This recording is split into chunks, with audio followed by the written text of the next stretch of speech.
চলুন আজ আমরা চলে যাই প্রায় 400 বছর পূর্বে। 400 বছর পূর্বে কেমন ছিল এই বাংলাদেশ, তাই জানবো আজকে আমরা।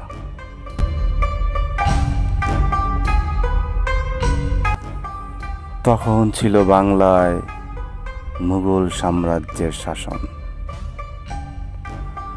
ওই সময়ে বেশ কিছু মুঘল স্থাপত্য কালের সাক্ষী হয়ে এখনো দাঁড়িয়ে আছে। তারই একটি স্থাপত্য হচ্ছে সোনাকান্দা দুর্গ। আজ আমরা সোনাকান্দা দুর্গ সম্পর্কে কিছু তথ্য জানব। 1650 খ্রিস্টাব্দে তৎকালীন মুঘল সুবেদার মীর জুমলা এই দুর্গটি স্থাপন করেন। মূলত এই দুর্গটির অবস্থান হচ্ছে নারায়ণগঞ্জের বন্দর উপজেলায় শীতলক্ষ্যা নদীর পূর্ব পারে। ওই সময়ে নদী অঞ্চলগুলোতে ব্যাপক জলদস্যুদের আনাগোনা ছিল। মূলত সাম্রাজ্যের অধিবাসীদেরকে জলদস্যুদের আক্রমণ থেকে সুরক্ষা এবং ঢাকা শহরকে শত্রুদের হাত থেকে রক্ষা করার জন্যই এই দুর্গটি নির্মাণ করা হয়।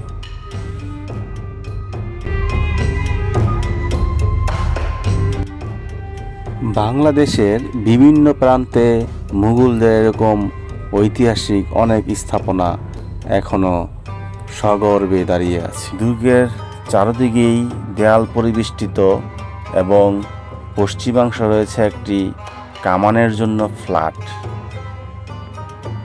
ওইখান থেকে এই যে আমরা যে গর্তগুলো দেখতে পাচ্ছি, এই সব গর্তে অনেক সময় বড় সাইজের বন্দুক এবং কামান স্থাপিত করা হতো নদীর দিকে তাক করে, যাতে কোনো ধরনের জলদস্যু এখানে আক্রমণ করতে না পারে।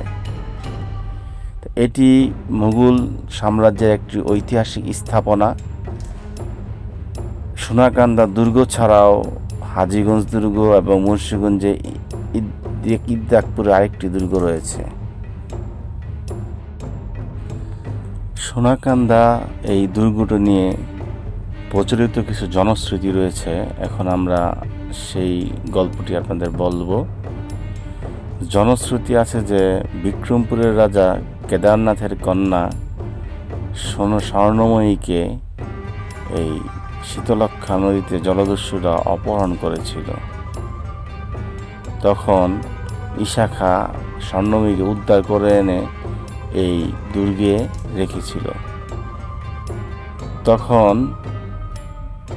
মুসলিম শাসকের আন্ডারে রাত্রি যাপন করার কারণে কেদার রায় তার কন্যাকে আর ফেরত নেয়নি। এই জন্য স্বর্ণময়ী এখানে কান্নাকাটি করত। সেখান থেকেই এর নাম হয়েছে সোনাকান্দা বলে জনশ্রুতি রয়েছে। বাংলাদেশের বিভিন্ন প্রান্তেই এই মুঘল সাম্রাজ্যের বিভিন্ন স্থাপনা ছড়িয়ে ছিটিয়ে আছে। আমাদের আজকের পর্বে ছিল এই সোনাকান্দা দুর্গের বিস্তারিত।